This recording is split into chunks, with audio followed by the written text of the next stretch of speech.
Now, there were 2 engineers who were inside this train when the tornado came through, apparently didn't know a tornado was approaching. They were not hurt, however. They stayed inside the train, waited for help to arrive, and managed to escape safely. William Wallace, if you'll step over here, he's the Emergency Management Director for Bourbon County. You and your wife actually saw at least the debris field of this tornado as it came through. Plume as it came up, we were standing at outside of our home about 1.5 miles west of here, and actually saw the debris as it was coming up from this particular area right here. Fortunately, you were safe, and we understand that everybody in Bourbon County, to your knowledge, escaped safely. Yes, as far as we know at this time, without any further information coming in, we've went to the multiple sites that did report damage, and no one was hurt, no one was killed. There were a few livestock, some livestock was hurt and damaged in this particular tornado, but that was about it. I understand a large dairy farm had some damage. Yes. There was some light damage to some homes in this Yes. area.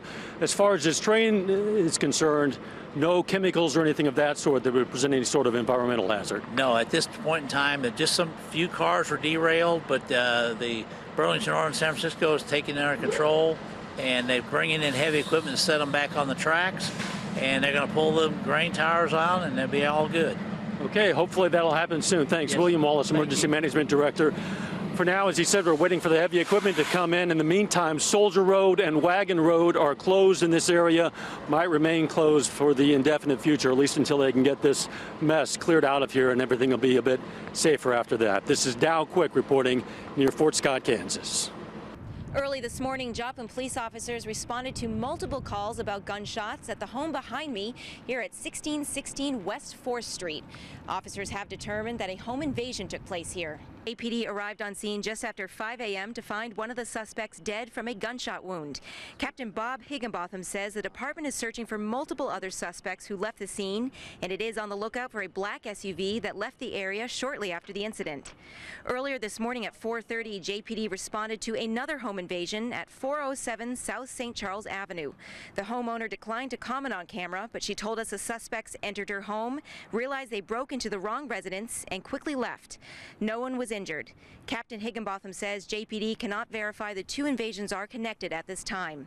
The department is conducting a death investigation here at the house on 4th Street, where it found one suspect dead. There are no injuries amongst the homeowners or residents there. And again, the Joplin Police Department is looking for multiple suspects in a black SUV. Captain Higginbotham says there does not appear to be a direct threat to the public. Dow? We're here at USA Metal Recycling in Neosho, where the explosion was reported around 3:30 this morning. As you can see, the entrance to the site has been blocked off all day as authorities continue to investigate.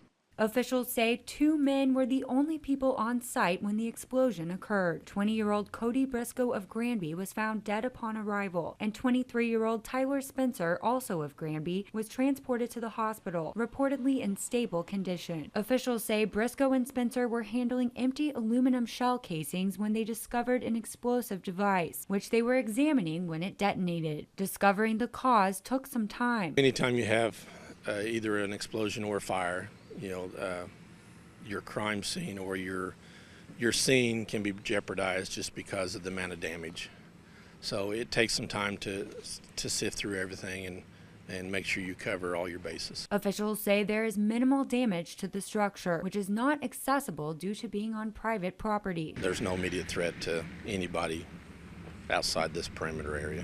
We reached out to the owners of the company, who said they're declining to give any comment at this time. Officials from the Occupational Safety and Health Administration were also on scene and have released the following statement. Our hearts go out to the family and friends of the fatality victim. We also want to express our concern for the survivor. At this point, we don't know what caused the explosion, but we will be conducting a thorough investigation into the cause and preventative ways to avoid this from happening again. Officials say they do not expect any further information to be released until after the autopsy report comes back Tuesday. In Neosho, Kaylee Doherty, KOAM News. Started out a little pea-sized lump and I didn't bother with it. I know I should have. But then I became pregnant and by the time I was pregnant it was the size of a marble, and I was told it was a sebaceous cyst and nothing to worry about.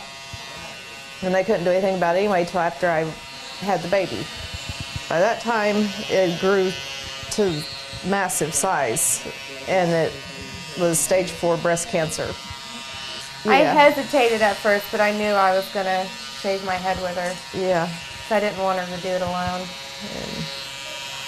The doctors gave me a 90% chance that the chemo's going to work and everything will be fine. I feel yours. Okay. Hers is darker. Oh, I'll do what? Which cotton was monkey? My grandkids broke. I'd like to thank my daughter for being here, walking through this with me. I love you. I didn't want you to do it alone.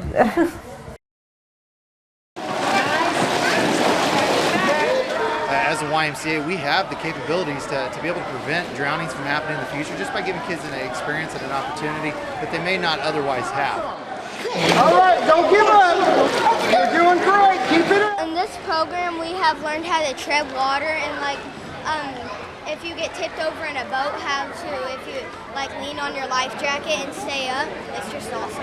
So I want to see everybody do 5 bobs. They have also been instructed here to never swim unless they have an adult, to never go onto the ice. You know, they've learned all the basic rules, I think. They've been told over and over. So I just feel like that maybe it will save a life someday. Okay, now I want everybody to tell me. We're learning how to swim and how to not drown. You get to be with your friends and have fun. Let's sing. What else? If you're able to reach out to one kid that may find themselves in a bad situation at some point in the future, and they can recall back on some of the things that they've learned here, it's certainly been all worth it.